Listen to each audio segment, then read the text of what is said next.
the best academy. Hi friends, welcome to the Harish Academy. ఈరోజు మనం one nation one election జమిలీ ఎన్నికల గురించి చర్చించుకుందాం. కేంద్ర ప్రభుత్వం జమిలీ ఎన్నికలకు సంబంధించి 129వ రాజ్యాంగ సవరణ బిల్లును లోక్సభలో ప్రవేశపెట్టడం జరిగింది. అయితే ఈ బిల్లును జాయింట్ పార్లమెంటరీ కమిటీ సంయుక్త పార్లమెంటరీ స్థాయి సంఘానికి పంపాల్సిందిగా 220 మంది ఓటు వేయగా 149 మంది దీనికి వ్యతిరేకంగా ఓటు వేశారు తొలిసారి ఎలక్ట్రానిక్ పద్ధతిలో. మరి ఈ సందర్భంగా ఈ యొక్క జమిలీ ఎన్నికల ప్రాముఖ్యత గురించి మనము ఇప్పుడు చర్చించుకుందాం.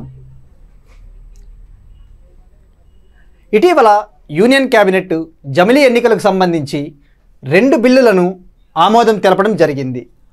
అందులో ఒకటి 129వ కాన్స్టిట్యూషనల్ అమెండ్మెంట్ బిల్, 129వ రాజ్యాంగ సవరణ బిల్లు. ఈ బిల్లు వచ్చేసి దీని యొక్క ముఖ్య ఉద్దేశం ఏంటంటే లోక్సభకు మరియు రాష్ట్రాల అసెంబ్లీలకు ఏకకాలంలో ఎన్నికలు నిర్వహించేందుకు అనుకూలంగా ఈ బిల్లును ప్రవేశపెట్టడం జరిగింది. మరి ఒకటి సాధారణ బిల్లు, ఆర్డినరీ బిల్లు. ఈ బిల్లు వచ్చేసి కేంద్రపాలిత ప్రాంత చట్టాలు సవరణ బిల్లు 2024 అన్నమాట. అంటే ఢిల్లీ, జమ్మూ అండ్ కాశ్మీర్, పుదుచ్చేరీలు అయిన వాటి అసెంబ్లీలకు కూడా లోక్సభతో పాటు ఎన్నికలు నిర్వహించేందుకు అనుకూలంగా ఒక బిల్లుకు యూనియన్ క్యాబినెట్ ఆమోదం తెలిపింది. మరి ఈ యొక్క జమిలీ ఎన్నికలకు ఏమైనా కమిటీ వేశారా? ఈ జమిలీ ఎన్నికల ప్రస్థానం ఎప్పుడు మొదలైంది? భారతదేశానికి ఈ జమిలీ ఎన్నికలు కొత్తనా కాదా అనే విషయం గురించి మనం ఇప్పుడు తెలుసుకోవాల్సిన అవసరం ఉంది. భారతదేశంలో తొలిసారి జమిలీ ఎన్నికలు ఎప్పుడు అమల్లోకి వచ్చాయంటే ప్రీ ఇండిపెండెన్స్ పీరియడ్ అనేది చెప్పవచ్చు. అంటే స్వాతంత్ర్యానికి పూర్వమే గవర్నమెంట్ ఆఫ్ ఇండియా యాక్ట్ 1935లో ఈ జమిలీ ఎన్నికల ప్రస్తావన తొలిసారిగా బ్రిటిష్ వాళ్ళు పొందపరచడం జరిగింది. మరి ఆఫ్టర్ ఇండిపెండెన్స్, స్వాతంత్ర్యం తరువాత తొలి 4 ఎన్నికలు 1951 నుంచి 67 వరకు జరిగిన తొలి 4 ఎన్నికలు కూడా జమిలీ పద్ధతిలోనే జరగడం జరిగింది. అయితే 1967లో ఈ జమిలీ ఎన్నికలకు బ్రేక్ పడిందని చెప్పవచ్చు. 1968, 69లో కేరళ, హర్యానా వంటి రాష్ట్రాలు అసెంబ్లీలు రద్దు అవ్వడం, అలానే 1970లో లోక్సభ రద్దు అవడంతో ఈ జమిలీ ఎన్నికల విధానానికి బ్రేక్ పడింది. అయితే మరి అసలు ఈ జమిలీ ఎన్నికలు ఎలా నిర్వహించాలి అనే దానిపైన ఒక అభిప్రాయం అయితే వివిధ కమిషన్స్ లైక్ లా కమిషన్ కావచ్చు, పార్లమెంటరీ కమిటీలు తమ అభిప్రాయాలని వెలిబుచ్చాయి. తొలిసారిగా 1983లో భారత ఎన్నికల సంఘం, ఎలక్షన్ కమిషన్ ఆఫ్ ఇండియా ఈ యొక్క సైమల్టేనియస్ ఎలక్షన్స్కు అనుకూలంగా అభిప్రాయాన్ని ఇవ్వడం జరిగింది. ఆ తరువాత 1999లో లా కమిషన్ తన 170వ రిపోర్టులో కూడా జమిలీ ఎన్నికలను నిర్వహించాల్సిందిగా రికమెండేషన్ చేయడం జరిగింది.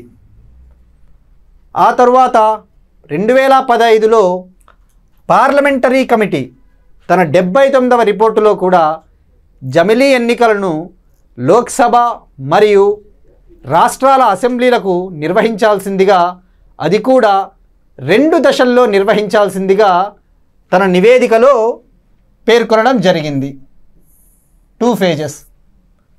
మరి అలానే నీతి ఆయోగ్ కూడా 2017లో విడుదల చేసిన ఒక నివేదికలో ఈ యొక్క జమిలీ ఎన్నికల ప్రస్తావనను అంగీకారం తెలిపింది. అలానే 2018లో 21వ లా కమిషన్ కూడా ఈ జమిలీ ఎన్నికలకు అనుకూలంగా ఒక రికమెండేషన్ ఇవ్వడం జరిగింది. మరి అయితే జమిలీ ఎన్నికలను ఎలా నిర్వహించాలి అనే అభిప్రాయ సేకరణకై ఒక కమిటీని భారత ప్రభుత్వం సెప్టెంబర్ 2023లో ఏర్పాటు చేయడం జరిగింది. దీనిని high level committee on simultaneous elections అంటారు. ఈ యొక్క కమిటీకి అధ్యక్షత వహించిన వారు మాజీ రాష్ట్రపతి రామ్నాథ్ కోవింద్ గారు. మరి ఇది వచ్చేసి ఎగ్జామ్ పాయింట్ ఆఫ్ వ్యూలో ఇందులో ఎంతమంది సభ్యులు ఉంటారు అంటే 8 మంది సభ్యుల కమిటీ ఈ యొక్క హై లెవెల్ కమిటీ. మరి రామ్నాథ్ కోవింద్ గారితో పాటు ఇతర మెంబర్స్ వచ్చేసి మనకు union home minister Amit Shah గారు, అలానే minister of cooperation Ghulam Nabi Azad గారు, అలానే 15th ఫైనాన్స్ కమిషన్ మాజీ చైర్మన్ ఎన్కే సింగ్ గారు, హరీష్ సాల్వే, సీనియర్ అడ్వకేట్ గారు తదితరులు ఈ యొక్క హై లెవెల్ కమిటీలో సభ్యులుగా ఉన్నారు. మరి former chief vigilance commissioner Sanjay Kothari గారు కూడా ఈ యొక్క హై లెవెల్ కమిటీలో సభ్యుడు. డాక్టర్ నితేన్ చంద్ర అనే అతను ఈ యొక్క హై లెవెల్ కమిటీకి సెక్రటరీ. డాక్టర్ నితేన్ చంద్ర. మరి వివిధ పార్టీల నుంచి ఈ యొక్క హై లెవెల్ కమిటీ అభిప్రాయ సేకరణ చేయడం జరిగింది.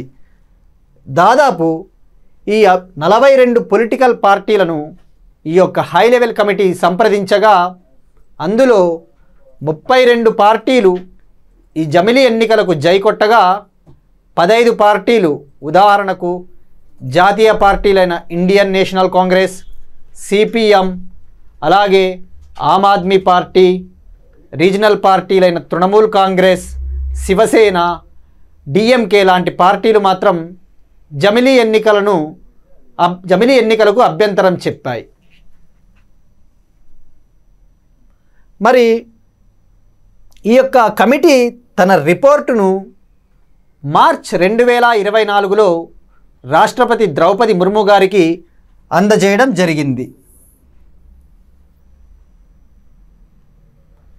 మరి అయితే ఈ యొక్క రామ్నాథ్ కోవింద్ గారి కమిటీ జమిలీ ఎన్నికలను ఎలా నిర్వహించాలి అనే విధానం పైన కొన్ని రికమెండేషన్స్ చేయడం జరిగింది. అందులో భాగంగా ముందుగా లోక్సభ మరియు రాష్ట్రాల శాసనసభలకు ఏకకాలంలో జమిలీ ఎన్నికల నిర్వహణకై ఒక రాజ్యాంగ సవరణను సూచించింది. అదే 129వ రాజ్యాంగ సవరణ బిల్లు. ఈ బిల్లు వచ్చేసి కేవలం లోక్సభ మరియు రాష్ట్రాల అసెంబ్లీలకు ఏకకాలంలో ఎన్నికల నిర్వహణ కొరకై. రిమెంబర్, ఈ యొక్క 129th కాన్స్టిట్యూషనల్ అమెండ్మెంట్ బిల్లుకు స్పెషల్ మెజారిటీ అవసరం. కాన్స్టిట్యూషనల్ అమెండ్మెంట్ బిల్లు వచ్చేసి మనకు ఆర్టికల్ 368 368 కింద 2 టైప్స్ ఆఫ్ అమెండ్మెంట్స్ ఉంటాయి మనకు. అందులో ఒకటి వచ్చేసి special majority in both the houses of పార్లమెంట్తో పాస్ అవ్వాలి. అనగా ఎంతమంది అయితే మెంబర్స్ ప్రెజెంట్ అయ్యారో, అలానే ఎంతమంది ఓటింగ్లో పాల్గొంటున్నారో వాళ్ళల్లో 2/3 మెంబర్స్ ఈ బిల్లును ఆమోదం తెలపాలి. ఇది స్పెషల్ మెజారిటీ. ఇంకొకటి వచ్చేసి స్పెషల్ మెజారిటీ కావాలి ఇన్ పార్లమెంటు, అలానే హాఫ్ ఆఫ్ ద స్టేట్స్, సగం రాష్ట్రాల ఆమోదం కూడా తప్పనిసరి. అది కూడా ordinary majority of the states. మరి మనకు ఆర్టికల్ 368 కింద 2 టైప్స్ ఆఫ్ అమెండ్మెంట్స్ ఉంటాయి కాబట్టి ఈ యొక్క 129th కాన్స్టిట్యూషనల్ అమెండ్మెంట్ బిల్లు మాత్రము కేవలం special majority in parliament is enough, చాలు. ఎందుకంటే ఇది కేవలం లోక్సభ మరియు రాష్ట్రాల శాసనసభల జమిలీ ఎన్నికల నిర్వహణకు సంబంధించినది. మరి అలా కాకుండా లోకల్ బాడీస్, పంచాయతీలు, మున్సిపాలిటీలకు కూడా ఏకకాలంలో ఎన్నికలు నిర్వహించాలి అంటే మాత్రము half of the states ratification, సగం రాష్ట్రాల ఆమోదము తప్పనిసరి. విత్ ఆర్డినరీ మెజారిటీ, సాధారణ మెజారిటీ అవసరము. అయితే ఈ యొక్క హై లెవెల్ కమిటీ ఏమని చెప్పిందంటే ఈ యొక్క లోకల్ బాడీస్కి కూడా జమిలీ ఎన్నికలు నిర్వహించాలి, అది కూడా within 100 days of elections to Lok Sabha and assemblies. Lok Sabha మరియు అసెంబ్లీలకు జమిలీ ఎన్నికలు నిర్వహించిన 100 రోజులలోపు లోకల్ బాడీస్కు కూడా జమిలీ ఎన్నికలు నిర్వహించాలని రికమెండేషన్ చేసింది. మరి ఇప్పుడు ఈ ప్రొసీజర్లో భాగంగా జమిలీ ఎన్నికలను అమల్లోకి తీసుకురావడానికి వీలుగా కొన్ని రాజ్యాంగ సవరణలు చేయాల్సిందిగా ఈ యొక్క కమిటీ సూచించింది. 3 ఆర్టికళ్లకు, ముఖ్యంగా 3 ఆర్టికల్స్కు, 3 ఆర్టికళ్లకు ఇది సవరణలు సూచించింది. అందులో మొదటి article 82, article 83 sub class 2, article 324A.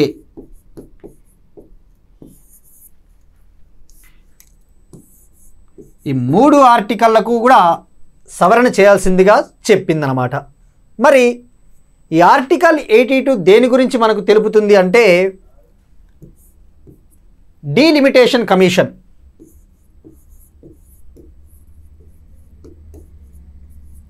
మరి ఈ డీలిమిటేషన్ కమిషన్ అంటే ఏంటి అంటే ఏమని చెప్తుందంటే ఆర్టికల్ 82 సెన్సస్ ముగిసిన ప్రతిసారి కూడా లోక్సభ కాన్స్టిట్యుయెన్సీల టెరిటోరియల్ అడ్జస్ట్మెంట్ చేపట్టాల్సిందిగా, అలాగే రాష్ట్రాలకు లోక్సభలో ఎన్నెన్ని సీట్లు కేటాయించాల్సిందిగా పార్లమెంటు ఒక చట్టం చేయాల్సి ఉంటుంది. దానినే డీలిమిటేషన్ యాక్ట్ అని అంటారు. మరి ఈ యొక్క డీలిమిటేషన్ యాక్ట్ కింద ఇప్పటి వరకు ఎన్ని డీలిమిటేషన్ల కమిషన్లు ఏర్పాటయ్యాయంటే మనకి 4 అని చెప్పవచ్చు. ఒకటి 1952, 62, 72, 2002లో ఈ డీలిమిటేషన్ కమిషన్లను ఏర్పాటు చేయడం జరిగింది.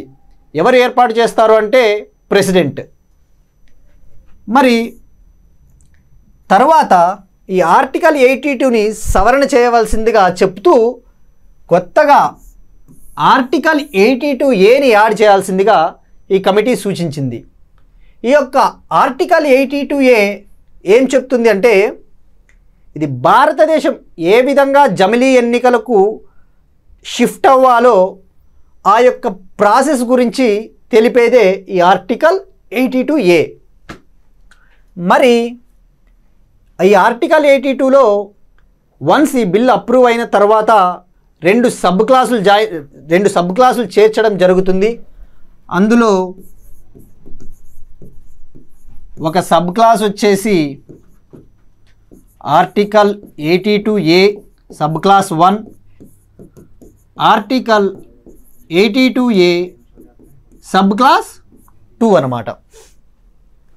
మరి ఈ ఆర్టికల్ 82A సబ్ క్లాస్ 1 వచ్చేసి దేనికి సంబంధించినదే అంటే relating to the appointing date.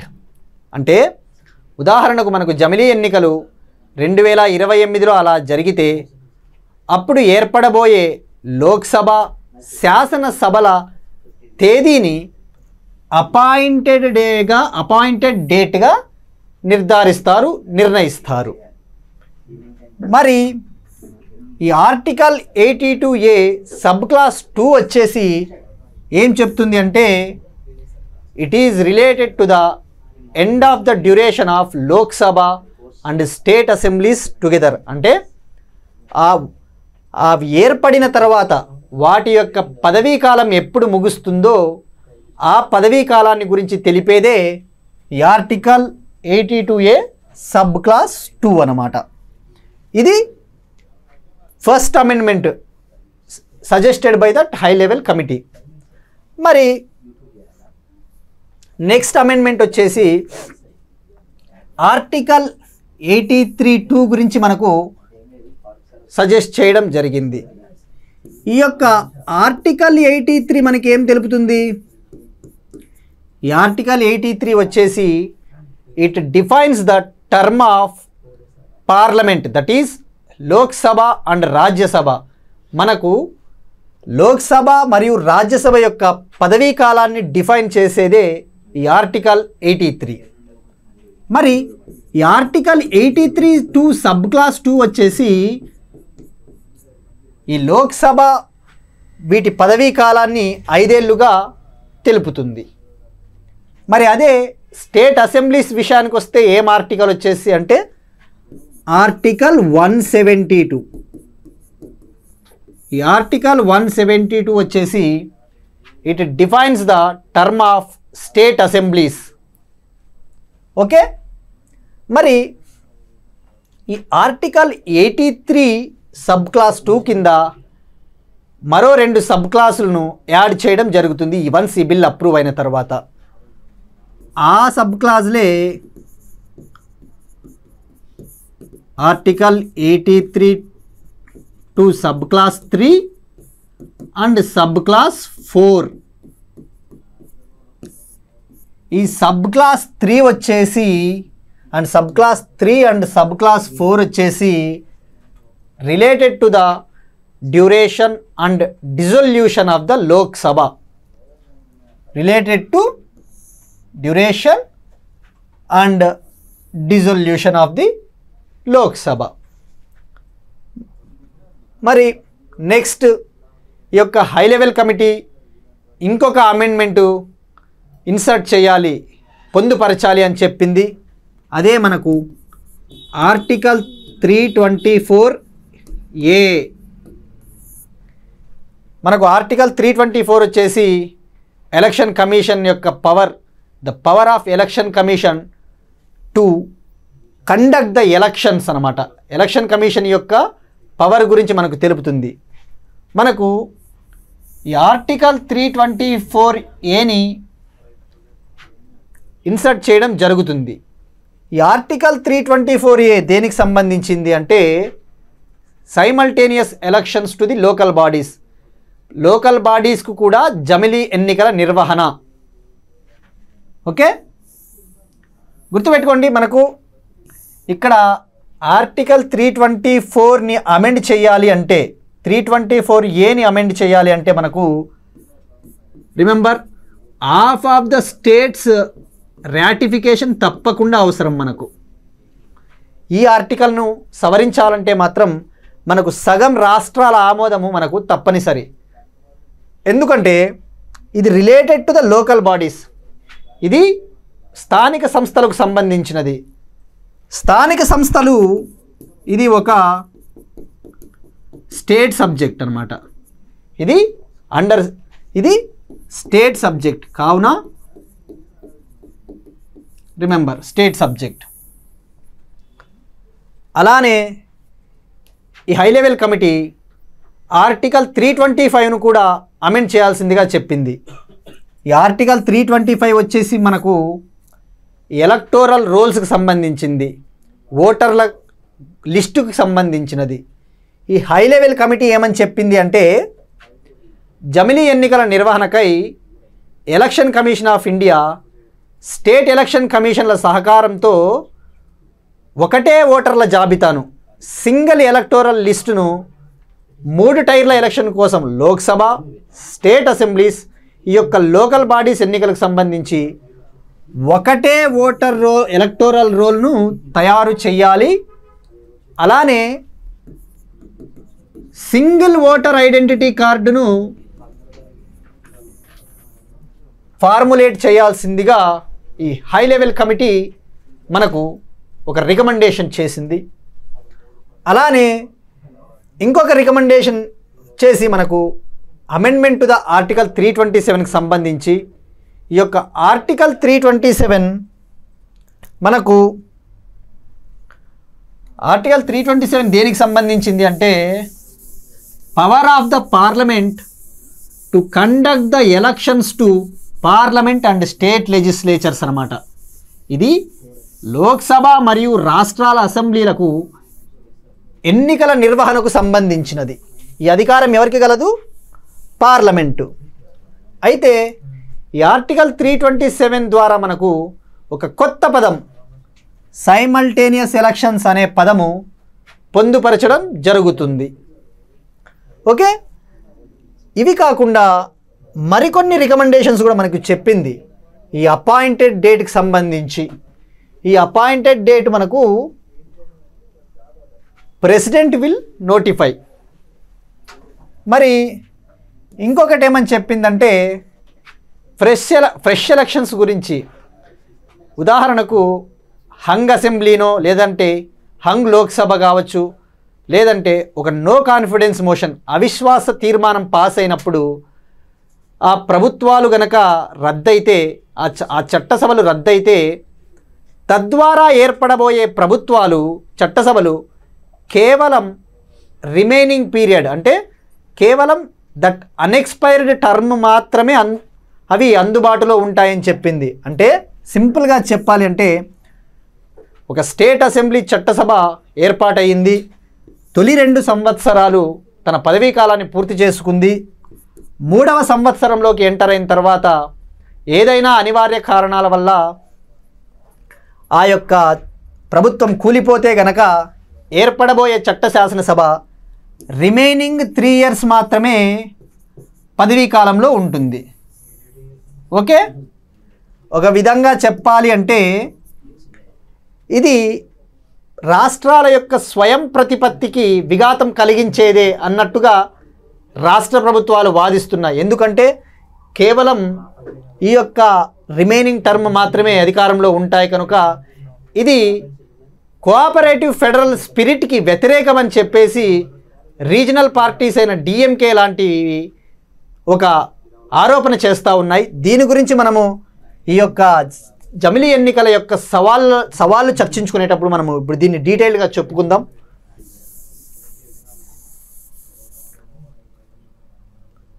మరి ఇప్పటి వరకు మనము ఆ యొక్క జమిలీ ఎన్నికల నిర్వహణ విధానానికి అవసరమైన ప్రొసీజరు ఏమి ఆర్టికల్స్ని మనం అమెండ్ చేయాల్సిందిగా తెలుసుకున్నాం. అసలు ఈ జమిలీ ఎన్నికల ఉపయోగాలు సవాళ్ళు ఏంటో ఇప్పుడు తెలుసుకుందాం. ముందుగా ఉపయోగాలు వస్తే గవర్నెన్స్ డైమెన్షన్, సుస్థిరమైన పరిపాలన అయితే సాధ్యమవుతుందని చెప్పవచ్చు.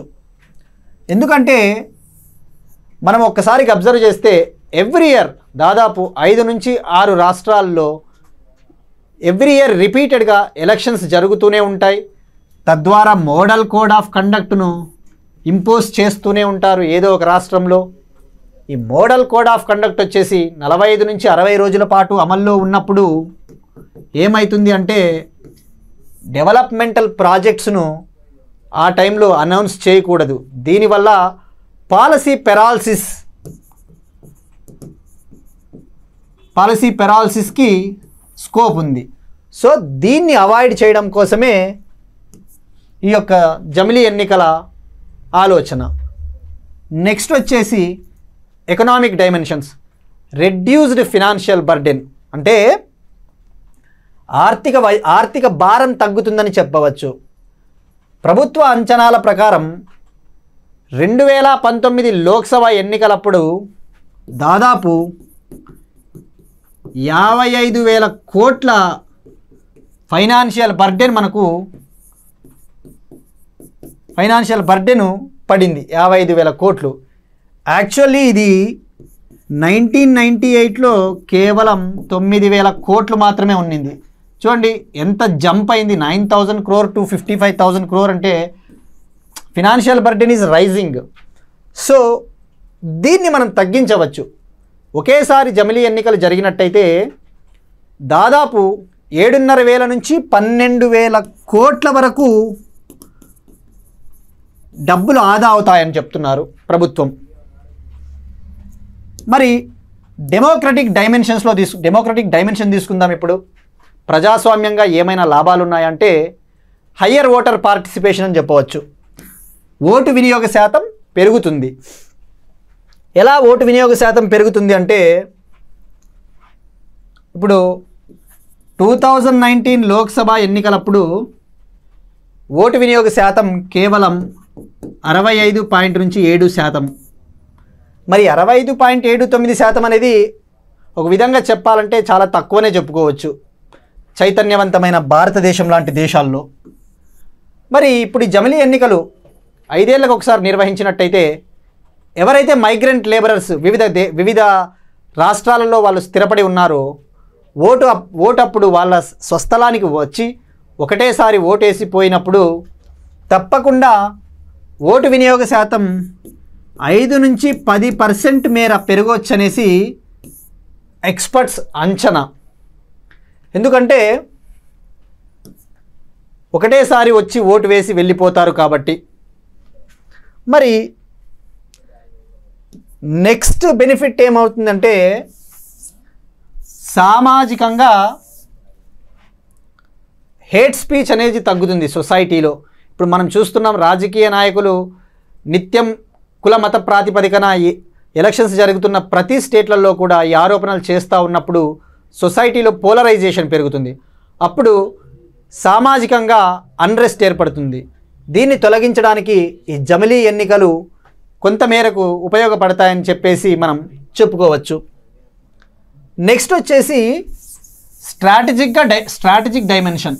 అంటే ఇప్పుడు మనకు జమిలీ ఎన్నికలు కాకుండా నిత్యం ఏదో ఒక రాష్ట్రాల్లో ఎలక్షన్స్ జరుగుతుంటే ఏమవుతుందంటే ఈ యొక్క సెక్యూరిటీ ఫోర్సెస్ తమ బార్డర్స్లో వాళ్ళ విధులను వదిలేసి కంటిన్యూస్గా ఒక చోటు నుంచి ఇంకో ఎలక్షన్ ఏరియాకి వెళ్తున్నప్పుడు ఏమవుతుందంటే మన యొక్క సెక్యూరిటీ కొద్దిగా ఎఫెక్ట్ అవుతుంది. అలా కాకుండా ఒకేసారి జమిలీ ఎన్నికలు జరిగినట్టయితే ఈ యొక్క ప్రాబ్లంని కొంతమేరకు తొలగించవచ్చు అనేది ఈ జమిలీ ఎన్నికల ఆలోచన. మరి ఇవి జమిలీ ఎన్నికల ఉపయోగాలు. మరి సవాళ్ళకు వద్దాం. ఛాలెంజెస్ ఏంటి? ముఖ్యంగా చెప్పుకోవాలంటే ఫస్ట్ ఛాలెంజ్ వచ్చేసి కాన్స్టిట్యూషనల్ ఛాలెంజ్. అంటే ఇప్పుడు ఈ జమిలీ ఎన్నికలను మనం నిర్వహించాలంటే లాట్ ఆఫ్ అమెండ్మెంట్స్, చాలా సవరణలు చేయాల్సి ఉంటుంది. ఆర్టికల్ 324, 325, 83, 172 ఇలాంటి ఆర్టికల్స్ని సవరించాలి అంటే కొన్ని ఆర్టికల్ సవరణకు సగం రాష్ట్రాల ఆమోదం తప్పనిసరి. ఇది కొద్దిగా మనకు కాంప్లెక్సిటీ అని చెప్పుకోవచ్చు. రిమెంబర్, ఇక్కడ ప్రిలిమ్స్ పాయింట్ ఆఫ్ వ్యూలో half of the states ratification అవసరమని అన్నప్పుడు is there any time limit within which these states has to give ratification? ఏదైనా కాలపరిమితి ఉందా రాష్ట్రాలు తమ యొక్క ఆమోదాన్ని తెలపాలి అంటే? There is no time limit.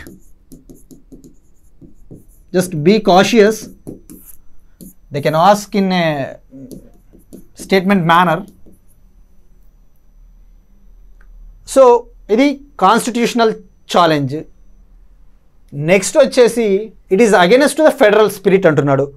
మనం ఇందాక చెప్పుకున్నట్టు ఇది రాష్ట్రాల స్వయం ప్రతిపత్తికి ఆటంకం కలిగిస్తుంది, కోఆపరేటివ్ ఫెడరల్ స్పిరిట్కి వ్యతిరేకం అని చెప్పేసి ఒక వాదన.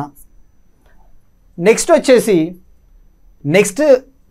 నెక్స్ట్ సవాల్ ఏంటంటే పొలిటికల్ అకౌంటబిలిటీ తగ్గుతుందని ఒక ఆందోళన.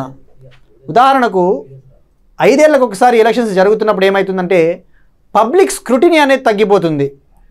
అప్పుడు రాజకీయ నాయకుల జవాబుదారీతనం కూడా మనకు తగ్గిపోతుంది. సో ఇదొక ఆందోళన.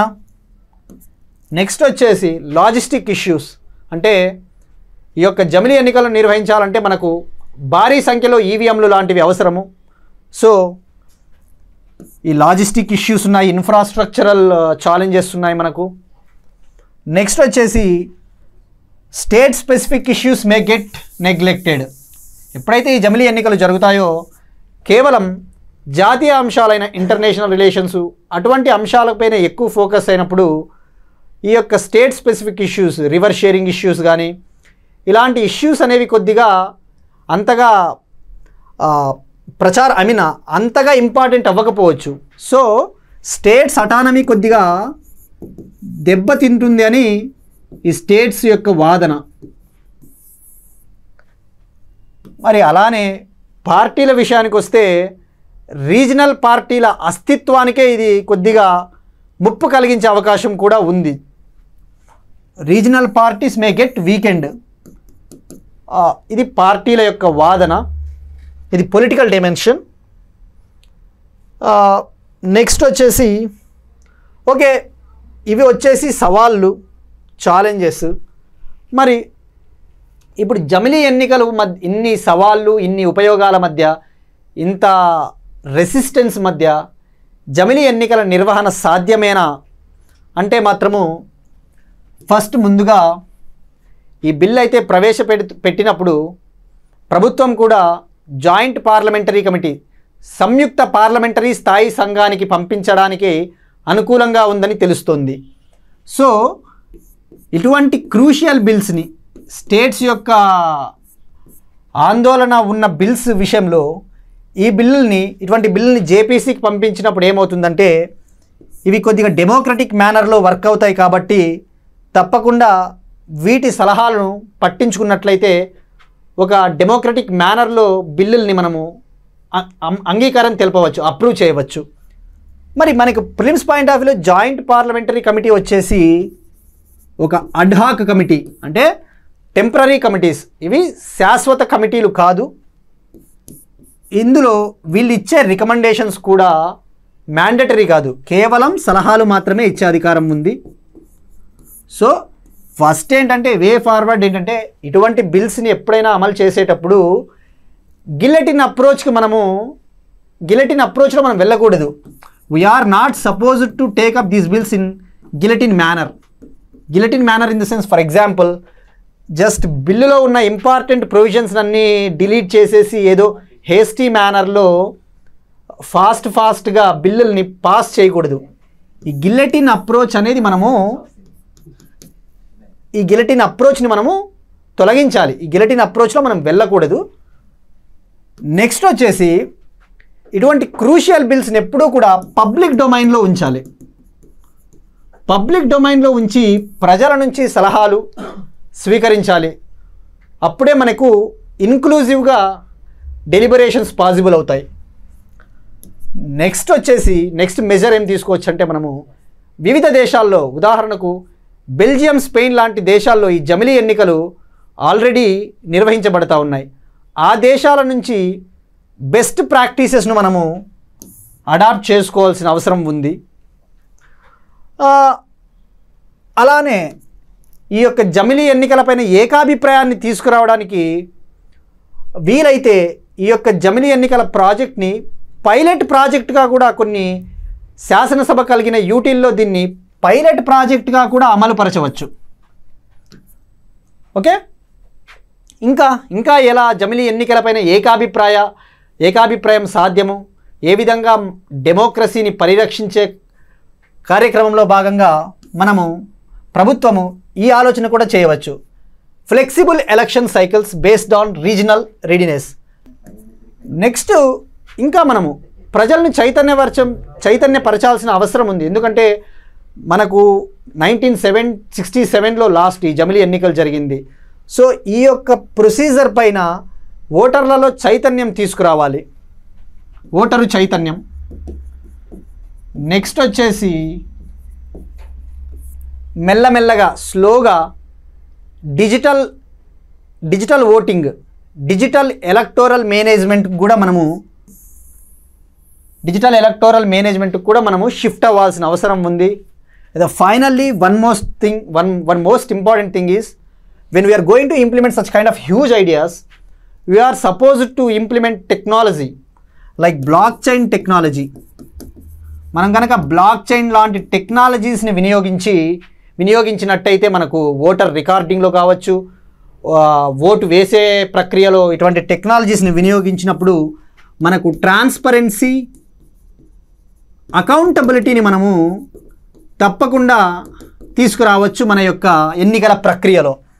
So these are the basic and the most important reforms అన్నమాట. మనకు జమిలీ లాంటి బిగ్గెస్ట్ ప్రాజెక్ట్స్ని టేక్ ఓవర్ చేయాలంటే. సో ఫైనల్గా వచ్చేసి ఈ యొక్క రిఫార్మ్స్ని కనుక ప్రభుత్వం కన్సిడర్ చేసి ఏకాభిప్రాయం సాధించగలిగితే తప్పకుండా వికసిత్ భారత్ మన యొక్క goal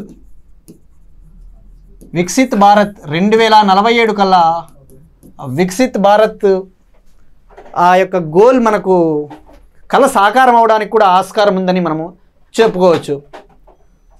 okay, this is all about జమిలీ ఎన్నికలు, సైమల్టేనియస్ ఎలక్షన్స్. ఇది మనకు ప్రిలిమ్స్ పాయింట్ ఆఫ్ వ్యూలో కొన్ని ఇష్యూస్ కవర్ చేయడం జరిగింది ఈరోజు. అలానే మెయిన్స్ పాయింట్ ఆఫ్ వ్యూలో ఎవరైతే డిస్క్రిప్టివ్ ఎగ్జామ్స్ రాస్తున్నారో గ్రూప్ 1 ఆర్ యూపీఎస్సి అలాంటి వాళ్ళకు కూడా it gives a kind of ఒక ఫార్మాట్ మాదిరి ఉపయోగపడుతుంది. So this is all about simultaneous elections. Thank you.